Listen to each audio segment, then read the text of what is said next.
Hi students, you are most welcome.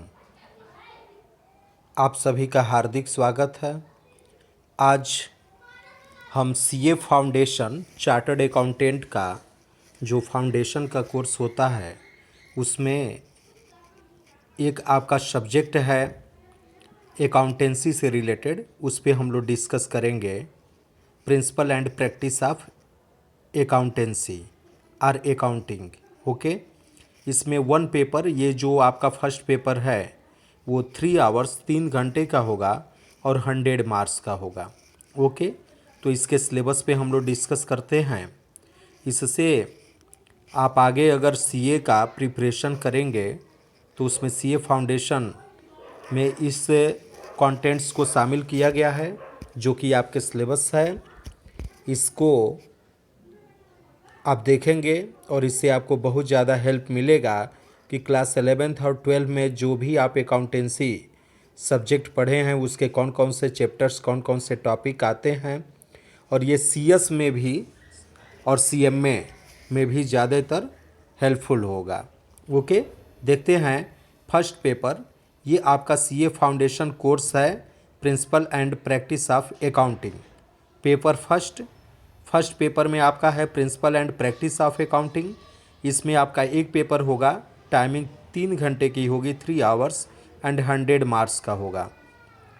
Objectives: to develop an understanding of the basic concept and principle of accounting and apply the same in preparing financial statement and simple problems solving. Okay, contents में first आपका दिया है theoretical frameworks.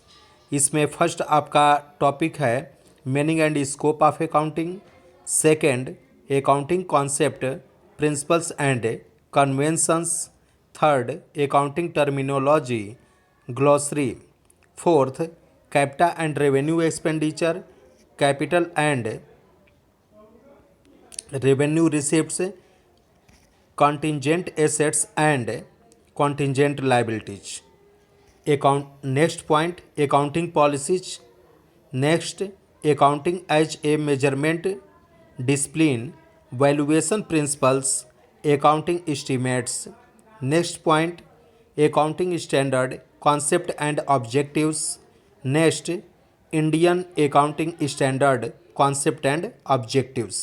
Okay, ये आपका first unit था। अब हम लोग इसमें सेकंड में देखते हैं अकाउंटिंग प्रोसेस।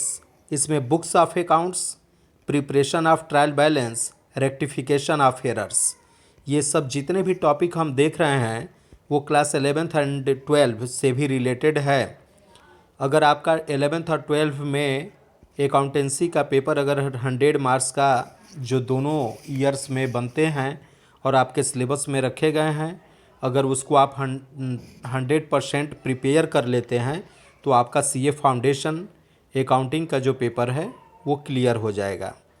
इसमें अभी हम लोगों ने देखा second process, accounting process, and third देखेंगे बैंक रिकॉन्सिलिएशन स्टेटमेंट। ये बीआरएस है, इससे भी रिलेटेड क्वेश्चन आपके एग्जामिनेशंस में बार बार क्रिएट होते हैं। इसके बारे में अगर देखा जाए, introduction, reasons, preparation of bank reconciliation statement, inventories, cost of inventories, net realisable value, basis and techniques of inventory valuation and record keeping. Next point is concept accounting of depreciation, concept and accountancy of depreciation. इसमें आपका concept है methods of computation and accounting treatment of depreciation, change in depreciation method. Okay, next point accounting for special transactions. इसमें bill of exchange and promissory notes है, meaning of bill of exchange and promissory notes and their accounting treatment, accommodation bills. Next point sale of goods on approval और return basis, meaning of goods sent on approval or return basis and accounting treatment. Next point is consignment, meaning and features of consignment basis business, difference between sale and consignment, accounting treatment for consignment transactions, and events in the books of consignor and consignee. Next point is average due date. Okay, average due date meaning calculation of average due date in various situations. Account current, meaning of account current, methods of preparing of account current. Okay, next point, final accounts of sole proprietorship, elements of financial statements, closing adjustment entries, trading account,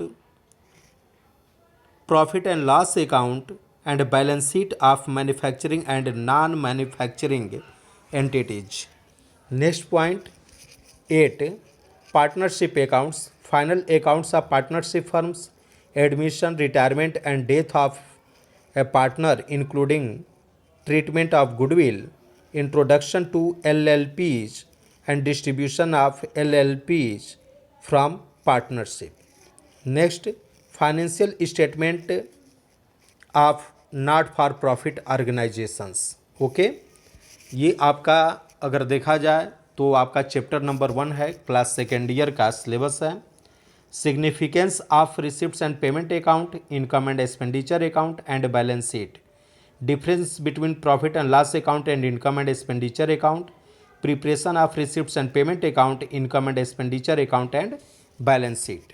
Next point, introduction to company account, definition of shares and debentures, issue of shares and debentures, forfeiture of shares, reissue of forfeited shares, statement of profit and loss and balance sheet as per schedule 3rd to the Companies Act 2013. ये आपके account से related syllabus है जिसका timing आपको 3 hours दी जाएगी, 3 घंटा, और ये 100 मार्क्स का होगा. ओके, ये सीए फाउंडेशन का कोर्स है.